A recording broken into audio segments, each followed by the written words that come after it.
Thank you very much.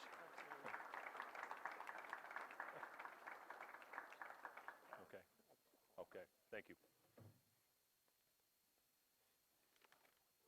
Good morning. How is everyone? Good. Well, thanks for coming, and it truly is an honor to be here back in Kearney. For the students, I sat where you were sitting 30 years ago, and that's almost impossible for me to believe, but it was 30 years ago. And I'll talk to you about my career and some different things that have happened to me over the years. And as I look back on it now, it's very clear to me on the pathway, but when I was sitting when you were sitting, it was very unclear. And I understand what that feels like and what that angst feels like. But at the same time, there's great opportunities, and you're in a wonderful place where you could actually realize those opportunities. I'd like to thank the university. I'd like to thank Dean Burkink. Believe it or not, Dean Burkink and I actually played football against each other. I'm from Pender, he's from Scribner. Of course, we didn't know it at the time, but we lined up against in 1981. I can't remember if we won or you won, but you probably do. I do, and I can remember we only won 2 games. I shouldn't have said that. I have a number of members of my family here. My father is here, my mother is here, aunts, uncles, my brother, sister, my wife is here, cousins, a number of people here. So it's a terrific feeling to have them want to come and be here today. So my talk is be curious, be humble, thrive in a changing world. The world is changing. The world is changing dramatically. When I graduated in 1987, there was a book written that said the jobs that I was going to do at the end of my career weren't even created yet. That was in 1987, and guess what? They were right.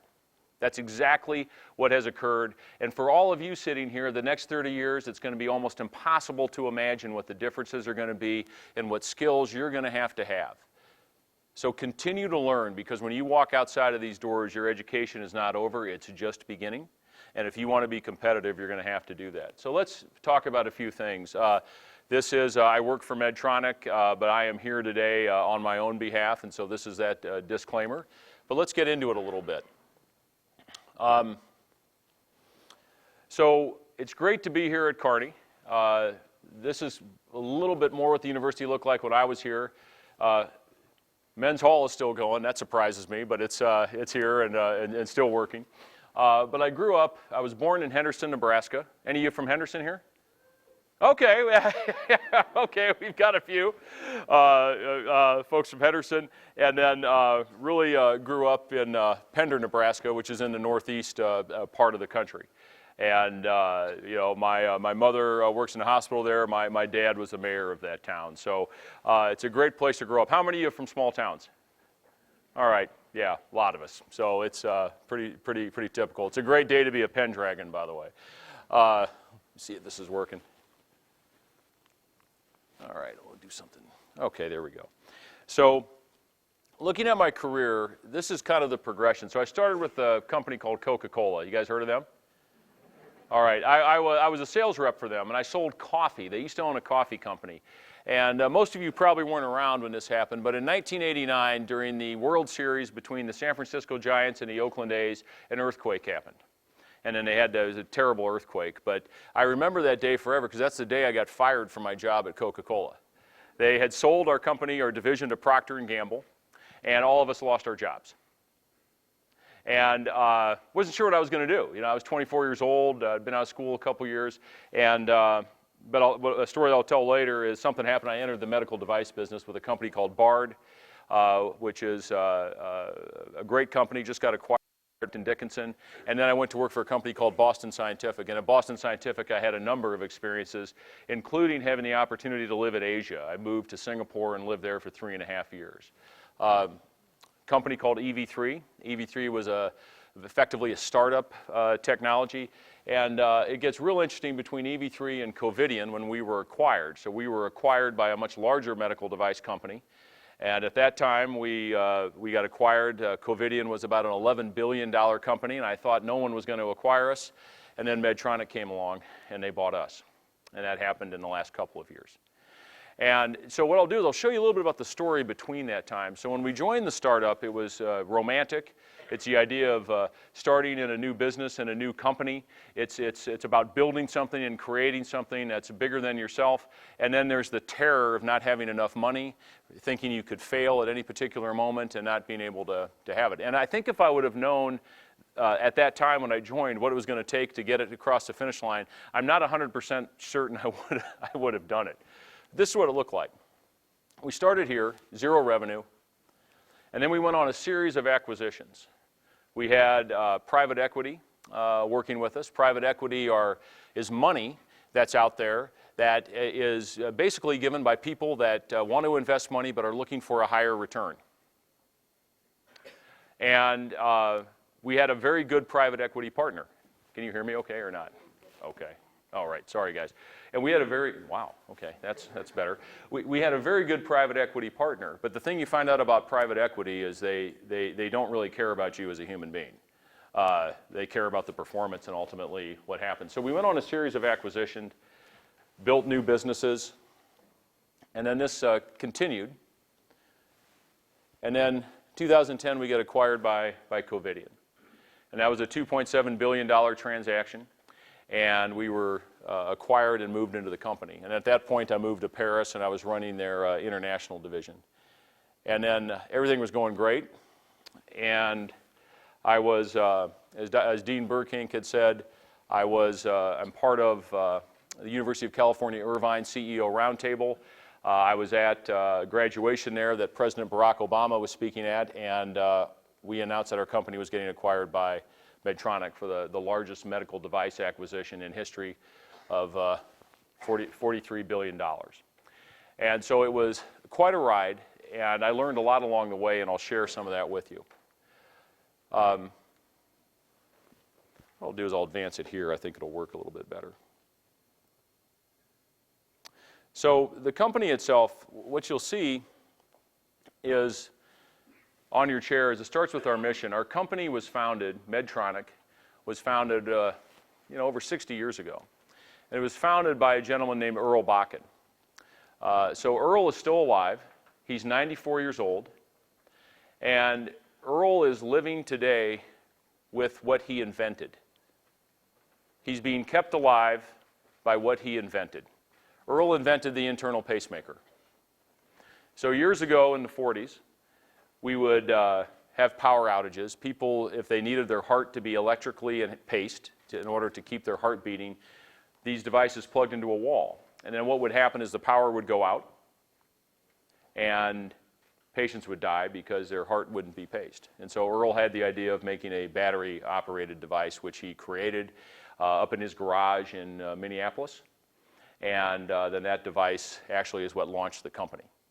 And went on for a couple of years, and Earl's a very good inventor, but he wasn't always thinking about business. And one of the board members said, you know, Earl, there's only so much money, and you have to do a few things with that money, and then you have to get a little more money so you can do more things. Because if you do everything you want to do, you run out of money, and you might not get anything done. And so Earl, they asked him to write a business plan, and what Earl came up with was what's behind me right here, which is the mission of Medtronic. And he wrote that in 1960 during a period of financial difficulty for the organization. And I won't read every single one, but it's really around alleviating pain, restoring health, and extending life, taking and directing our growth in these medical technologies where we have expertise and skill, to have the best possible quality, because at the end of the day, what we end up doing is we implant patients with devices, and those devices have to be extraordinarily effective. They have to be of the highest quality because the risks are so high. To make a profit, obviously. To recognize employees. So this is what's really interesting. In 1960, I don't know too many people that were talking about recognizing the personal worth of employees. And that was one of the things that they were talking about, and which was actually very visionary at the time, to recognize that people make it. And lastly, to be a good citizen as a company. Companies, there's always a debate about this. I'm a big believer that companies have an obligation to make the world better by what they do. And we support our communities where we work, and Medtronic provides 1.5% of profits back into the community every single year. And so that's one of the ways that we do that, and generally we do it around patient access. We also provide other opportunities for our employees to get engaged, and one example of that is with Hurricane Harvey and Hurricane Irma.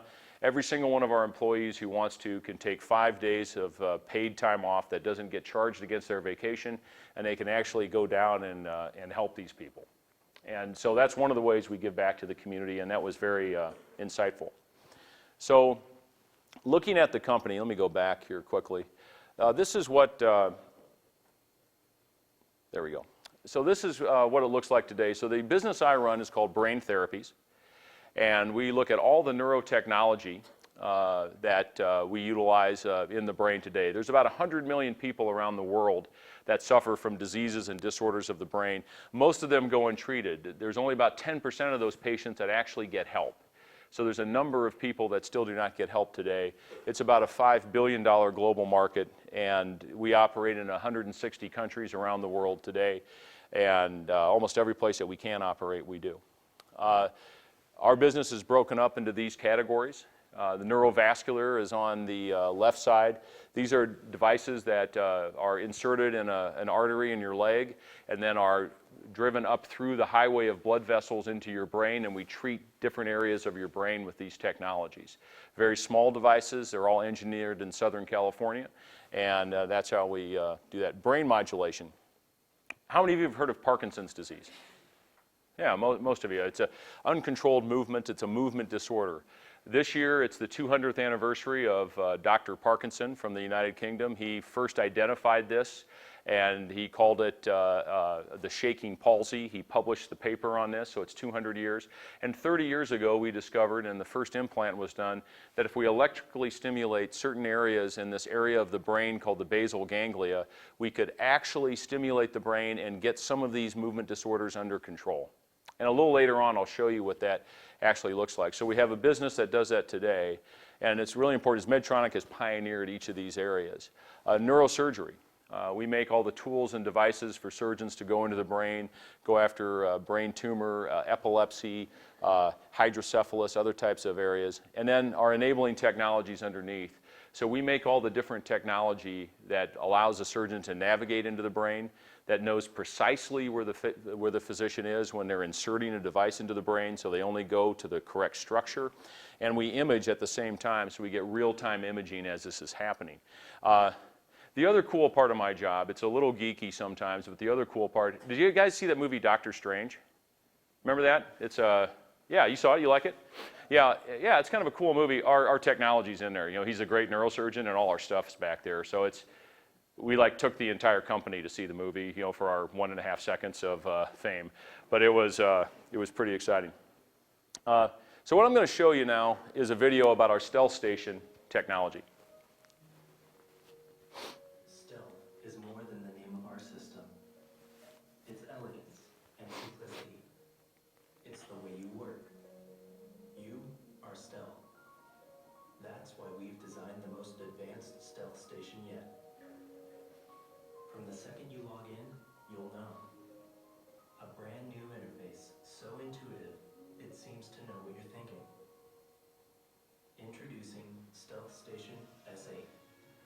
With the touch of a finger, enhanced 3D visualization lets you see delicate anatomy with accuracy and fidelity. Stealth Station S8 was created with your input, so workflows are built around the way you think. Designed to make sure you get exactly what you need when you need it, at your fingertips. Plan and navigate with exceptional and efficiency. Create models faster than ever with automated 3D tumor modeling and sophisticated new tools. The equipment you choose is a reflection of your work. Only the best tools for the best care. You are Stealth.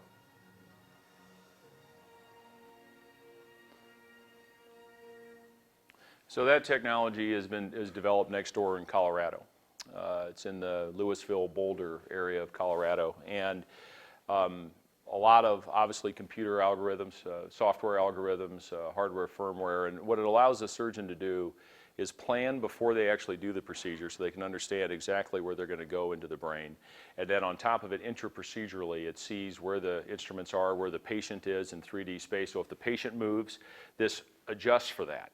And so whenever you drop an instrument into the field, you actually see this. And so it makes procedures better, it makes outcomes better, and that's one of the things that we have to do is we can't continue to increase the cost of healthcare. We're spending too much as it is. We have to make outcomes better so they don't have repeat procedures, so you don't have all this waste in the system, and this is one of the ways that we get at that. The next video I'm going to show you is about a Parkinson's patient. And it's about 6.5, 7 minutes long, and so I'll ask for your patience through it, but it's a very interesting story. And it shows what technology can do for some of these patients today. And I'm just going to ask for your patience here, because at the end there's about 2.5 minutes of all the disclaimers about the technology that I need to show you, because I'm displaying it in a public forum, and so I need to inform you of that. So I'm going to ask your patience at the end. It's unfortunately, we don't read it as quickly as sometimes as the folks do on these other commercials. We take our time, but that's probably better.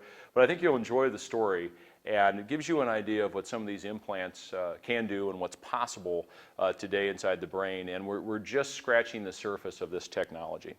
So what I'm going to show you is the story about Gary. See important safety information at the end of the video. Only your doctor can determine if this therapy is right for you.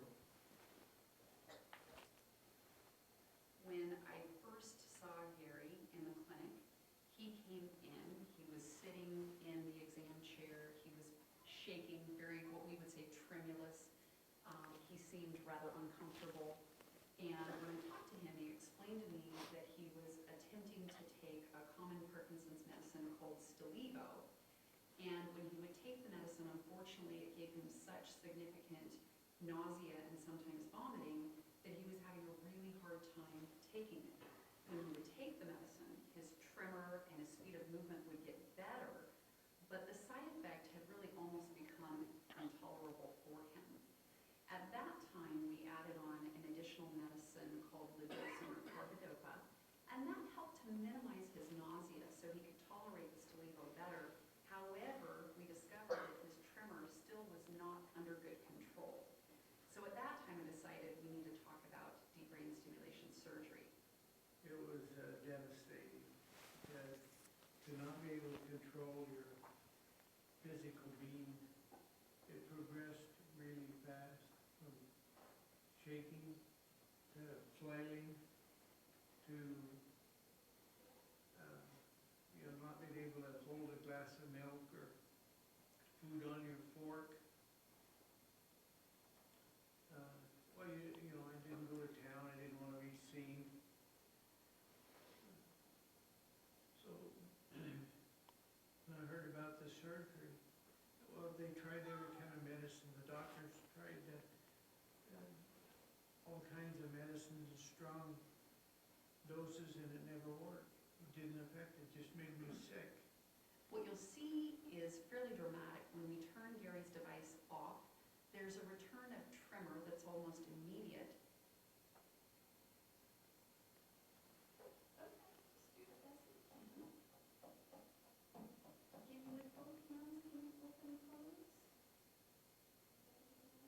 In fact, I often need to have 1 or 2 people available to help if we're going to attempt to assess his ability to walk, because he really cannot walk independently and often requires 2 people helping him.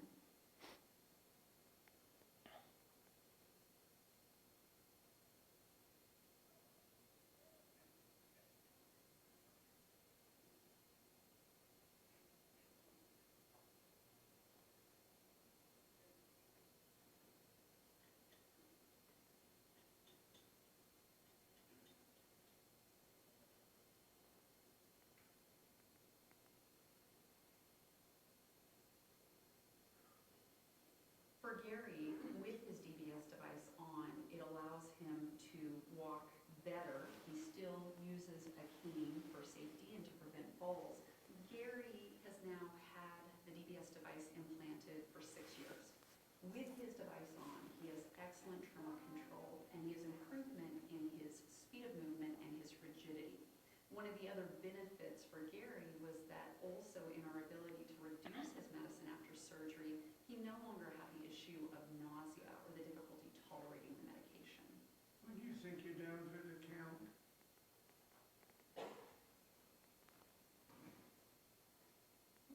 and you get your life back,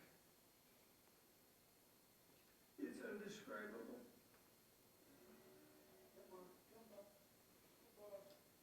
They gave me back my life. I leased the farm out. I took back some farm. My grandson's taken over the farm. Life is wonderful.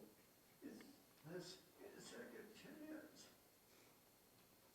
Every day is precious. Life wouldn't be living without this operation. To your nose, back to me, into your nose. Good. Now, we both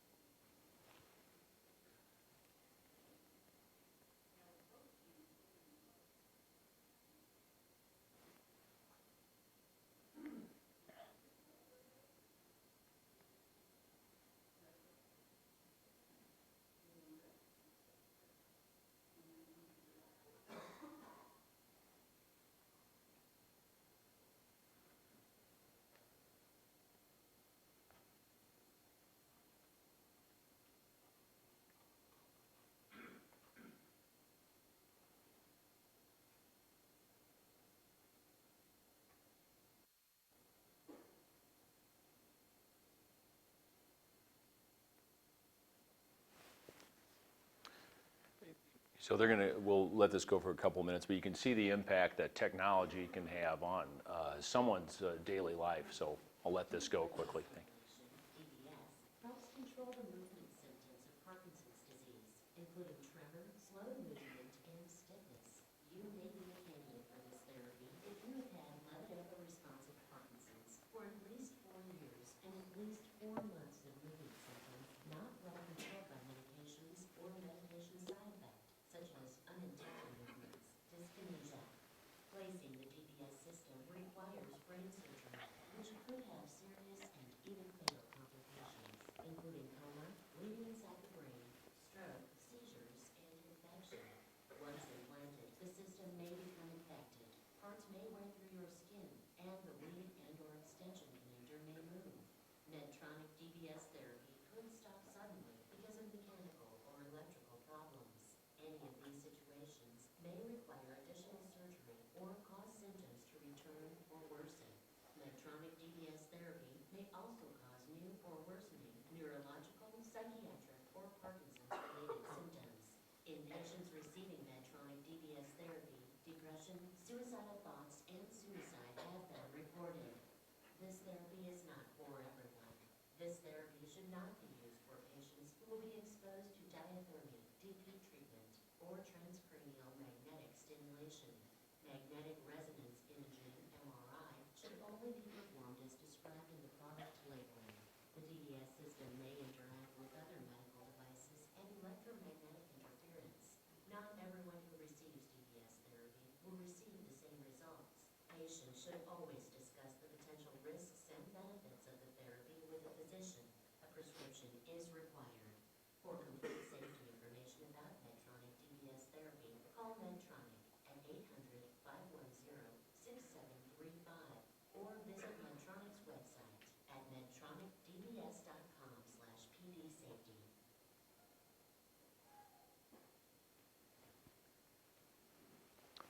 Okay, so very dramatic improvements in life. And what's interesting is most patients who receive that therapy, the first thing they do is go out to dinner, because the social stigma of moving and not being able to control your movements is so severe they don't have a normal life. So there is, and we are at the very, very, very beginning of understanding this.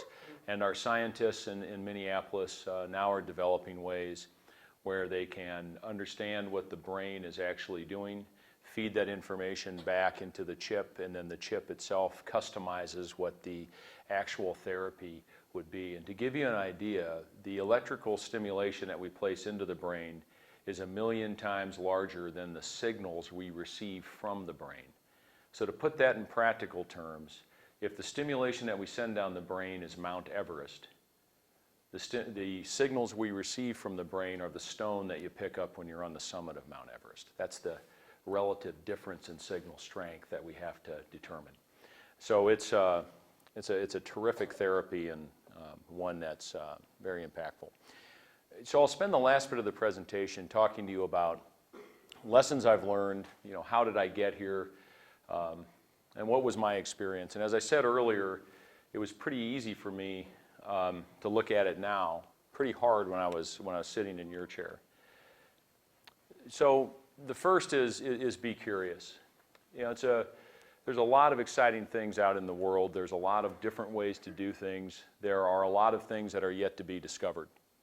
And it used to be that the good idea is you'd put engineers in a room on technology, and in the four walls of those rooms they would come up with things. And it doesn't work that way anymore.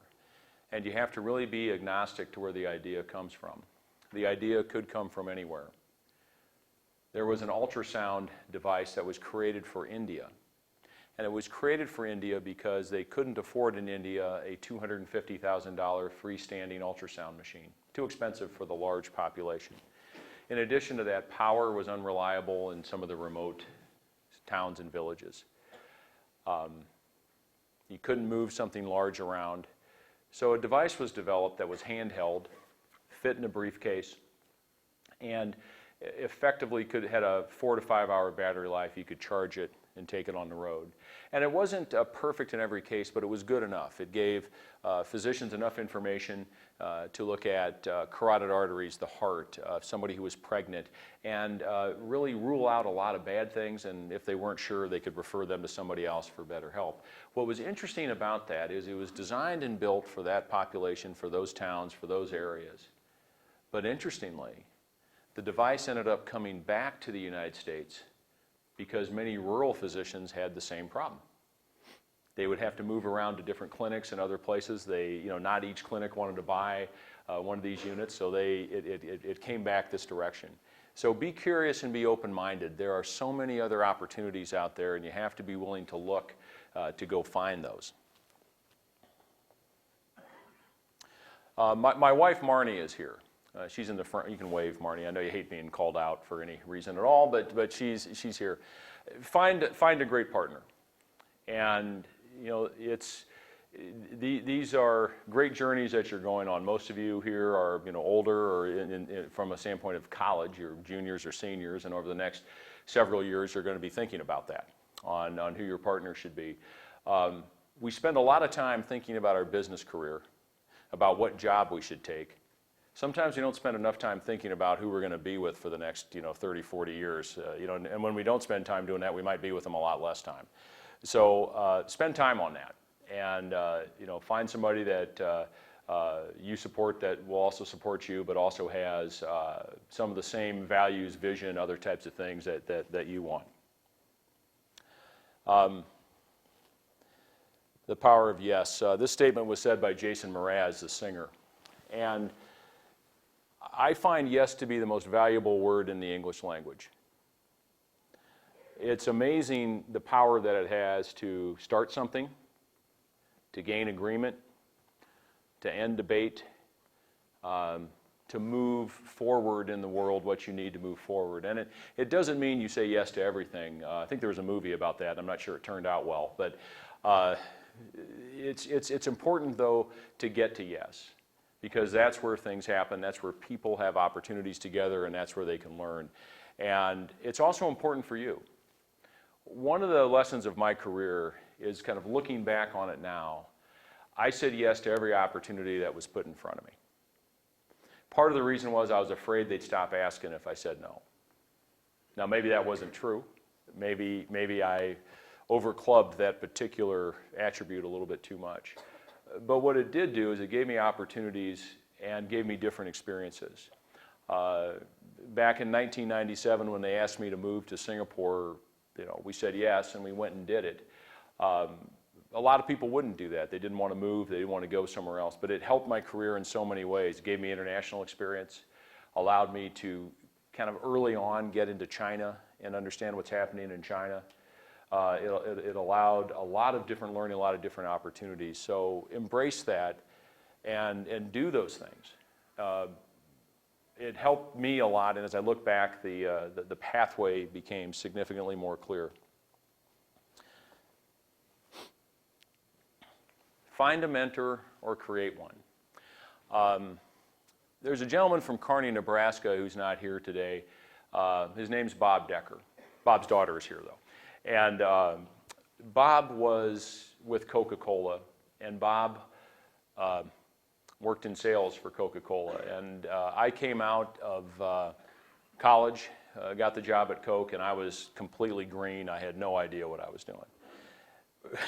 Bob was very patient with me. Bob took time with me. Bob taught me. Bob did a lot for me. And it goes with another message and another lesson that I learned later, but understand and respect those people that help you. And Bob helped me tremendously. Another person was Professor Dale Fitzke, and Professor Fitzke, mathematics professor here at Kearney, he passed away a few years ago, but I enjoyed mathematics. I was in high school, and I came to college here, and I was taking a lot of math classes, and I really enjoyed it, and I was struggling, freshman struggling, and Professor Fitzke pulled me aside one day. He said, "Brett, after class, why don't you come to my office?" And I said, "Sure." And so I went to his office, and he kind of looked at me, and he said, you know, Brett, you're going to be good at something else." Okay, pretty tough message, I mean, you're going to be good at something else. I thought, wow, I think he just told me I'm bad at this, and the truth was I wasn't very good at it, but he did it in a caring way, and what he said was, but we'll help you find that thing. And then my next question was, will you help me get through this semester, because I'm so broke, I don't think I can afford another, I need to get, through this, and that he did. He helped me quite a bit. But he kind of turned my direction a little bit to a direction more in business, which I thought was more appropriate. The other thing is, over the years, sometimes mentors don't show up. You want to find somebody, you want to learn from somebody, and they don't show up sometimes in business.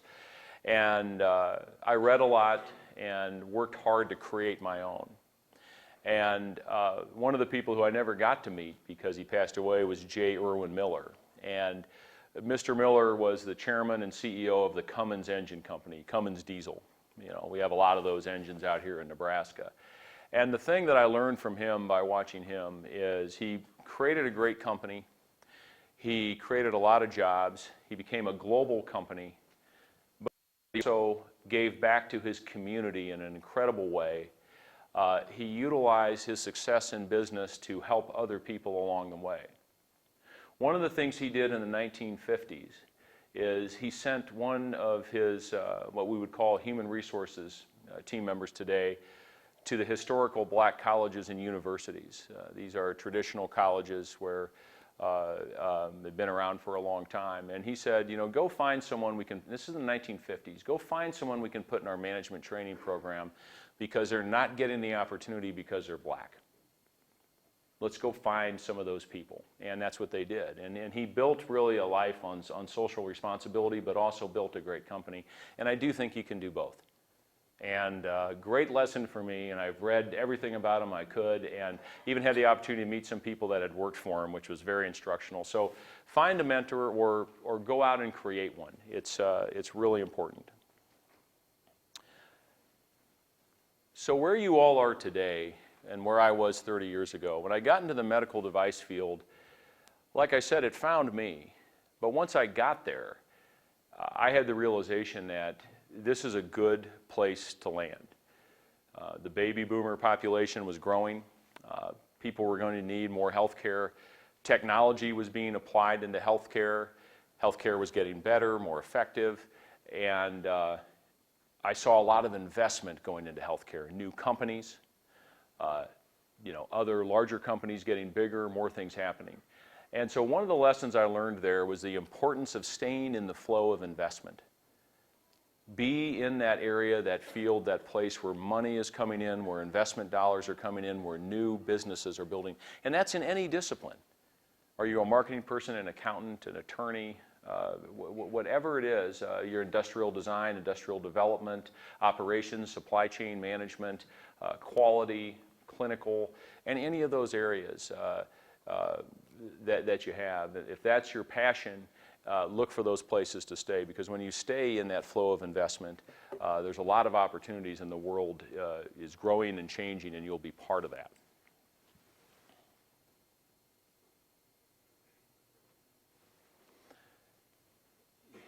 So you don't take the journey alone. I talked to you about Bob. I talked to you about Professor Fitzke. You know, we hear a lot about the swashbuckling business executive that did it all by themselves, that created this all by themselves. No one does it by themselves. I've had help every step along the way, from my parents when I was a kid to my brother, my sister, you know, professors here, family members. I had help along the way, every single step of the way. Mark Franz is in the back of the room. He's a fraternity brother of mine. The reason I got my first job at Coca-Cola is because Mark Franz told me the recruiter to go call. Without Mark Franz and that connection, I probably would never have had that opportunity. That's absolutely true. I also, he got me a job at Boys Town summer camp when I was in desperate need of money my sophomore year, junior year. So you get help on every step of the way. You know, I had help in getting in the medical device business, and you know, and if I look at business and I look at where we are and where we place our facilities, you know, we have these giant facilities in the Minneapolis area, and we're right next to huge freeways where we can, you know, ship goods and move things back and forth. So you need that help. You need a good community. You need help every step of the way. And the other thing about that is, as you've gotten help through your career, when it's your turn to provide that help, provide it.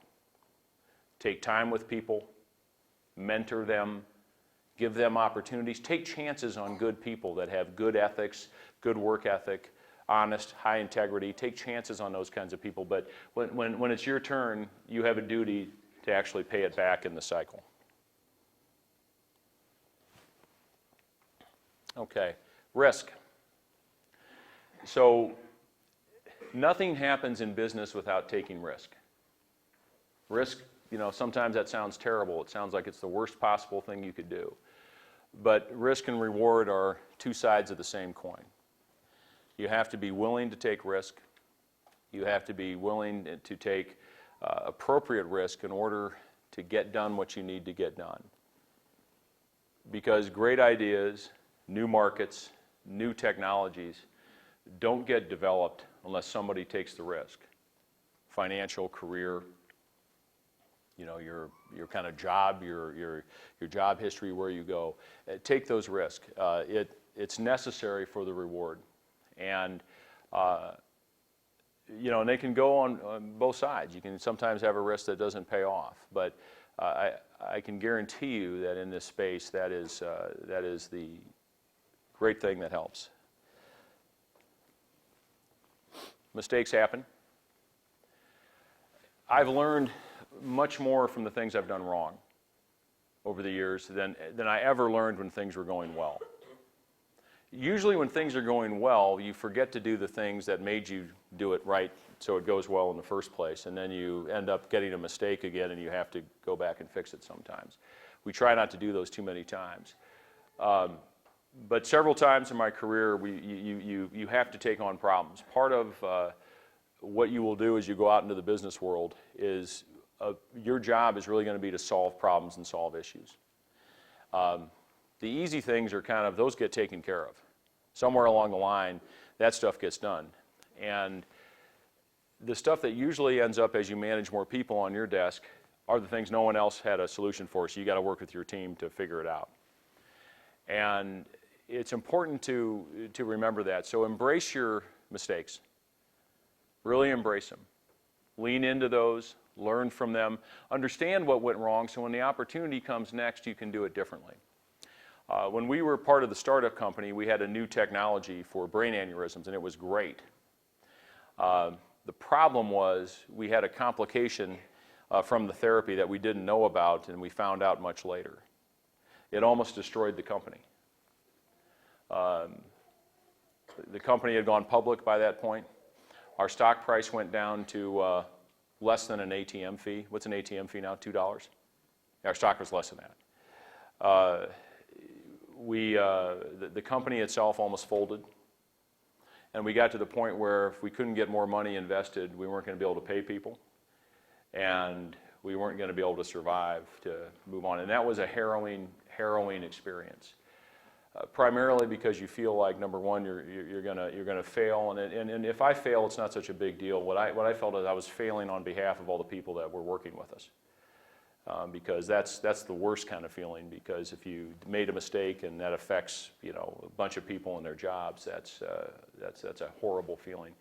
But we got through it, and the lessons we learned informed us and still do today, on how to do things differently, on how to recognize when things are happening that are not going in the right direction and get them back on course. If you go to the moon, if you're off a little bit at first and you course correct, you'll get there. But if you're off a degree when you start, you'll miss it and keep going, and it's a bad problem. So you have to be able to do that. But what I would say to you is, they're going to happen. They happen in every business, and when it does happen, embrace those, learn from them, and use them, because they will help you in the future.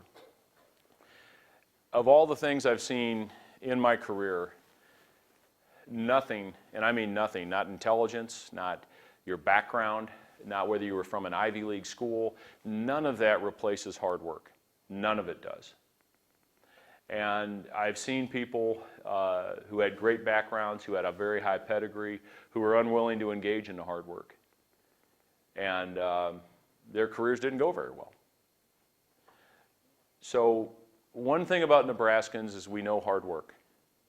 It's part of our soul. It's part of what we believe in. It's part of our core ethic as human beings. And nothing in my experience replaces that, nothing at all. So, embrace that part. That and our values and our ethics and the things that we learn at home, take those things, because they will take you a long ways in your business career. They will get you through a lot of difficult times. And at the end of the day, more responsibility accrues to people that get things done. If you go out and you get things done, you get the work done, you build yourself a reputation, that's a person that can get something done. And nothing replaces that, nothing at all.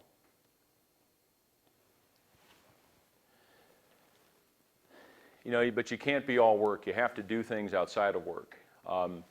My wife is on the board of an art museum in Southern California, and I can tell you that the people we meet at the art museum are very different than the technologists and doctors I meet in my day-to-day job. It's a very different group of people.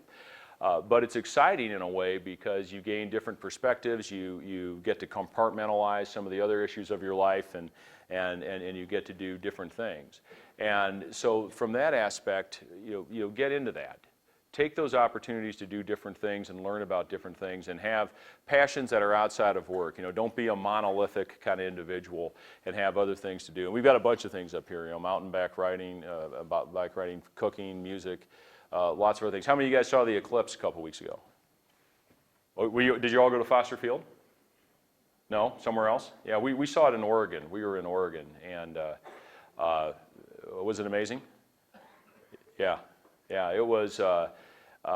We weren't going to go. We weren't going to go. It was going to be too hard. We had to fly somewhere. We weren't going to do it. And then we get done with it. We both look at each other. Boy, we're so glad we did that. And so engage in those things. It was a wonderful thing to be a part of. Volunteer. People that one of the past lecturers at this event had some data, and she said people that volunteer actually live longer. So if you're just self-interested enough to live longer, volunteer. Right? So for no other reason, do it for that. We are unique as Americans in that we volunteer. We volunteer more than any other country. It's a part of who we are, and it's one of the greatest things that we can do for our fellow human beings, is to volunteer to help them, knowing full well that someday they might have to come and help us. And I also believe in volunteering for the next generation, making sure that it's a better place for them, that there's a better environment. Do those things. You always feel better after you do it. And the thing about volunteering, the thing about giving back to your community, you know, what's interesting is I feel like I always get paid back.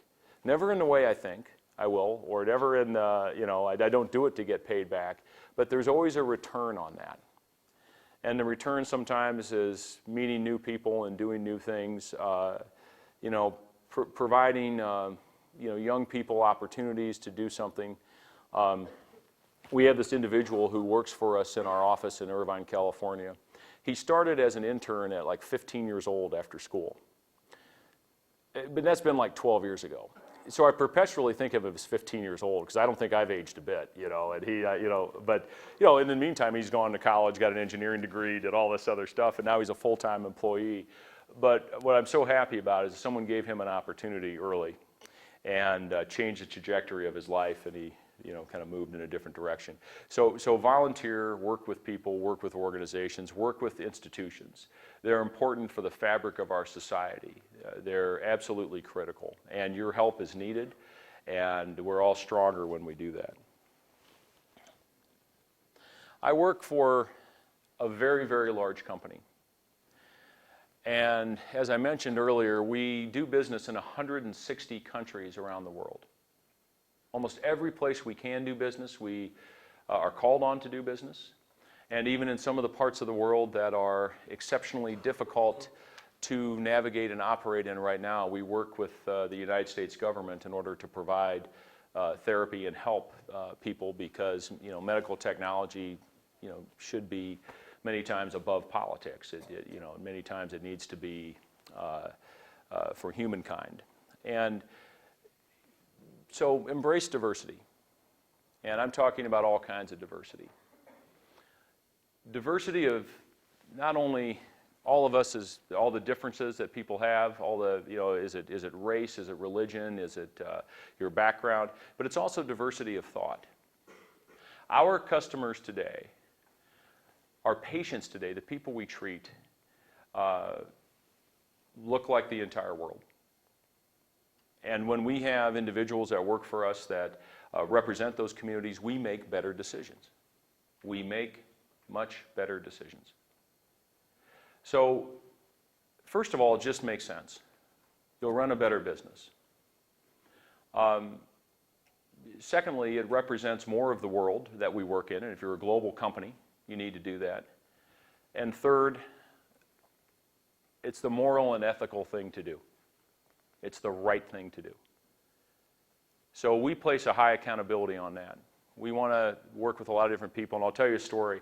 Our geographies are based on 4 different geographies. We have the Americas, which is, you know, all of North and South America.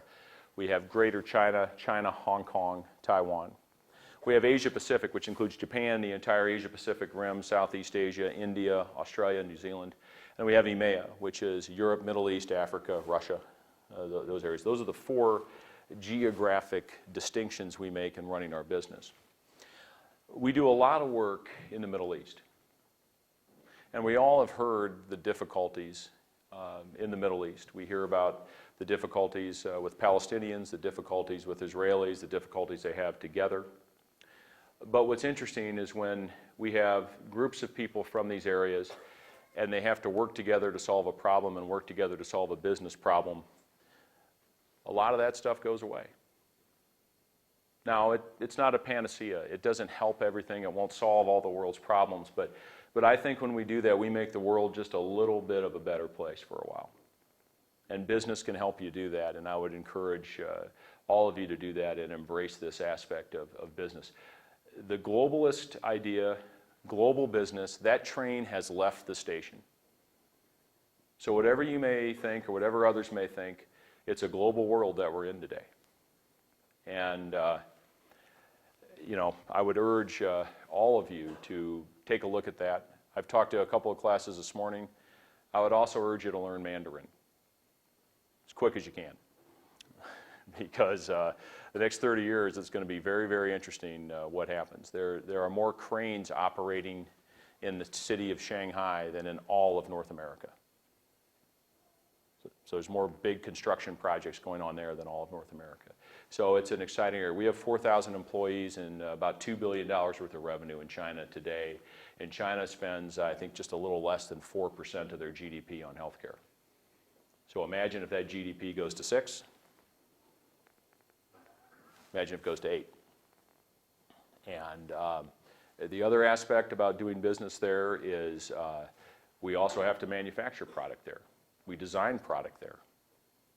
Products that we've designed there actually are being sold all around the world. So you have to have this integration, and it's part of business today, and it affects every single one of us. So take time. Be confident. You have to be humble too, and this is a tough one. Ask for what you want. It's okay, within reason. You know, none of us are going to be, unless we're Mark Zuckerberg, probably be the CEO of a great company when we're 22 years old. It just doesn't work that way. It takes time, and for most of us, you have to work through the time to go after that. But at the same time, ask for what it is you want. It's okay to ask for what you want.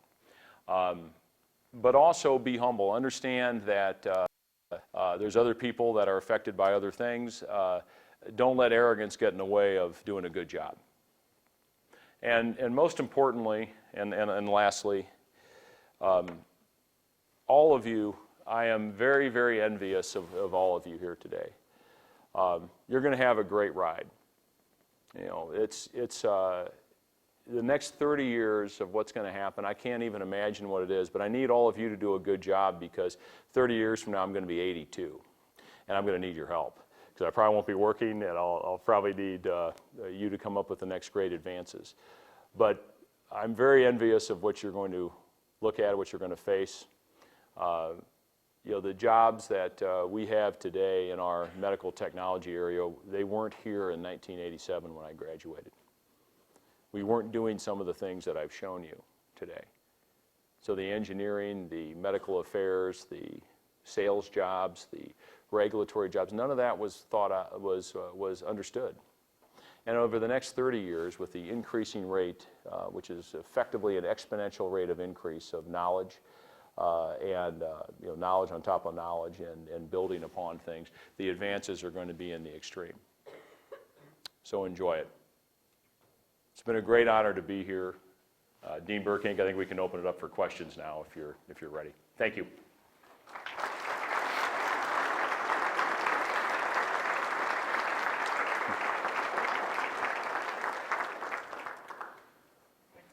Thank you very much, Brad. Wonderful presentation, and we appreciate the effort that you put into it to deliver it for us today. We have about 15 minutes, so sit still. This class period doesn't end until 12:15. Do you have questions? Anybody have a question? I'm going to start us out with one, and then there's a question over there. Okay. Well, I'm getting to that question, the DBS patient, Greg, that can't have that impact for everybody with Parkinson's. What are the factors that... Well, usually what a patient has to have is they have to have Parkinson's-related symptoms for 4 years and 4 months. And at that point, they're eligible for surgery after that point. And what's interesting, though, is once people opt for surgery, but opting for surgery is kind of hard, because today to do the surgery, you're awake. So we open your skull, and you're awake. It doesn't hurt, really. It's kind of weird, but it doesn't hurt. But what we do is we do functional testing in your brain. So when they stimulate a structure of your brain, what they want to see is what happens. You know, are you moving too much? Are you moving not enough? Are they doing these different things? And what we're also working on today is being able to do that asleep, because it would be easier for patients to make that leap to have that surgery. And we're working on that today.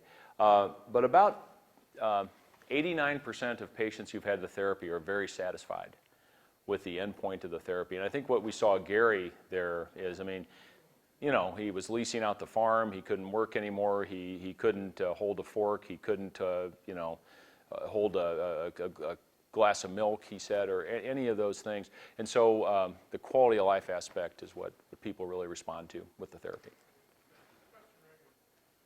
So a question, you said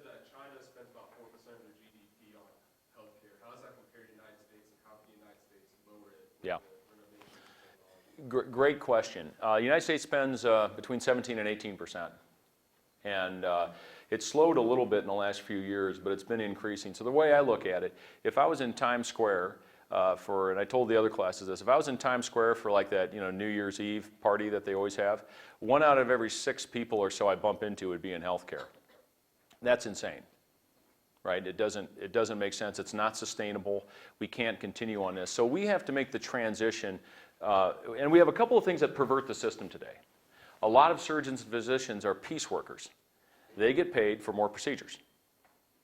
So if I do another procedure, I get paid more. I do another procedure, I get paid again. I do another procedure, I get paid again. As device makers, when I sell you something, I get paid for it every single time. What I don't get paid on is the outcome. And what we have to drive to is a better outcome, where we have less repeat procedures, where if you get a procedure done, you're not going in 3 months later and getting the same procedure redone because of an infection or another type of problem, and we're going to pay for it all over again. We're probably going to need help to do that. If you look at legislation, we're going to need both sides of Congress to actually work together and get something done, because the uncertainty isn't good either. On top of it, we have a program right now which is a product called Tyrex.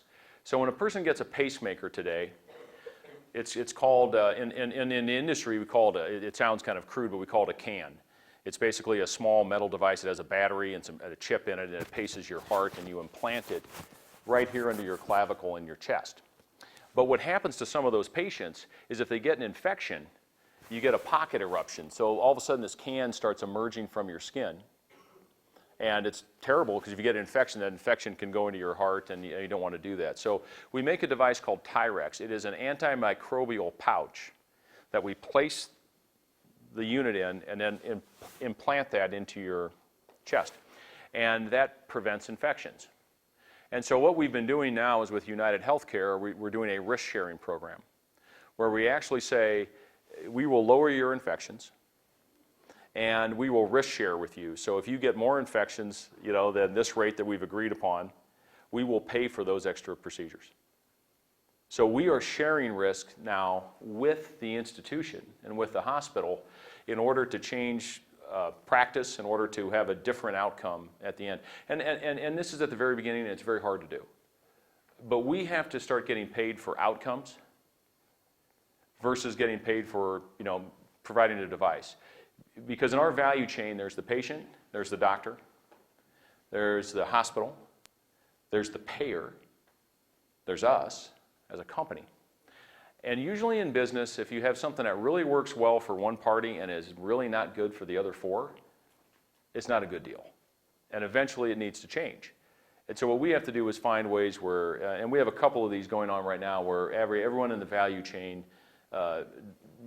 gets the value out of it. And some people bemoan that fact, it's going to be too tough, it's going to be too hard. But in my experience, if you can figure out the right idea, there's opportunity everywhere. And if you do the best at that, you'll get rewarded commensurately with being the best at that. Yeah. Hi, Tracy. The Affordable Care Act drove to more outcomes. Oh, no, you're going to ask me a political question, aren't you? Yeah, okay. So the Affordable Care Act drove to Yeah. drive better outcomes rather than this procedure. Yeah. I'm just wondering how your company is responding to the threat in Congress and trying to repeal the Affordable Care Act. Yeah, it's a good question. I think, when the Affordable Care Act came out, we kind of put it in the category, a lot of people complained about it because on the device side, we received a 2.3% tax on our revenue. So just so you understand, so every dollar that we sold, 2.3% of that we had to pay in a tax. And usually you pay a tax on your income. You deduct your expenses, and you go through all this and your income, and then you pay a tax on it. So the net effect was we paid about a 10% tax because this was on revenue, not anything else. It was upsetting to some people, but our CEO at the time said, I put this in the category of I can't change that, so I'm not going to worry about it. We're just going to deal with it. And that's kind of what they did. They dealt with it. And actually, those procedures and that act was pretty, not too bad for the industry, because more people got access to health care. And so I think what we have to do as a country is we have to agree that having less expensive, better health care for more people is a goal. And any way we can find to get to that goal, we should go try and we should go do. And that's going to take the cooperation of Congress. And not to get political, I won't get political, I'll just talk about functional, what's happening. Functionally, it's not very functional right now. And we have to find a way where Congress can work together to do this, because having out of control spiraling healthcare costs is not good for our country. It's not good for patients, it's not good for people to be uninsured, and it's not good for our competitiveness in business as a nation. And so together we have to find a way to actually fix that. And when I was an intern in Congress 30 years ago, it seemed to be better and easier. You know, the 5% of things that we disagreed on, we could kind of always continue to disagree on those, but the 95% of things to make the country work, we did. And somehow we've gotten away from that. And we need to get back to that. Yes? All right, so that's kind of a two-part question. The first one is, what motivates you to get up in the morning? And then the second part is, what's the hardest part about your job? Okay. No, thanks for the question. What motivates me is what we do for people every single day. You know, it's a great feeling to be involved in something that helps other people. And you know, there's a lot of ways to make a living, there's a lot of honorable ways to make a living, but I love how I make my living, because I feel like at the end of the day, we're actually helping people go home to their families, live a better life, extend their life, do things that they wouldn't be able to do otherwise. You know, the hardest thing, yeah, there's a lot of tough things. I mean, you know, part of this job, I don't know if this is the tough thing or not, but bad news travels really fast sometimes. Every day it travels really fast. Good news travels very slowly. So when something bad happens, which can be daily or hourly, depending on the time, you get it very quick. And usually it hasn't been solved somewhere else, so you have to figure out what you're going to do.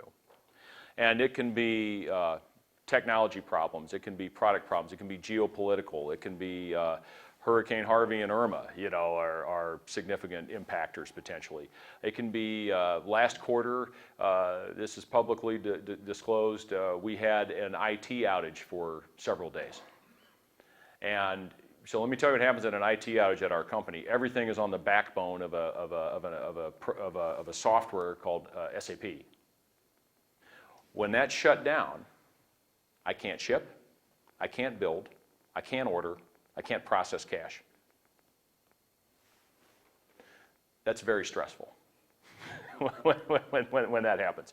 And so, but then what really makes you feel great is we have great people in our Memphis warehouse who went back to the old system of paper and pen and checking each other's work and shipped things out.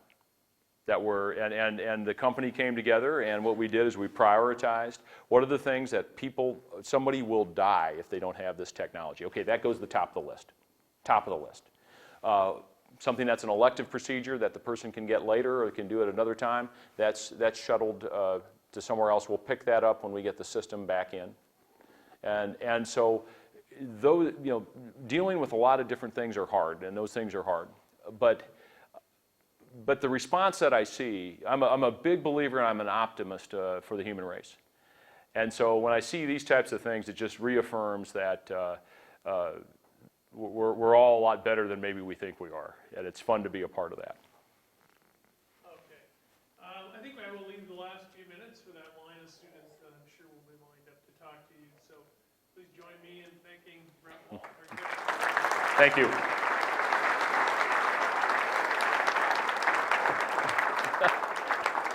Thanks, guys.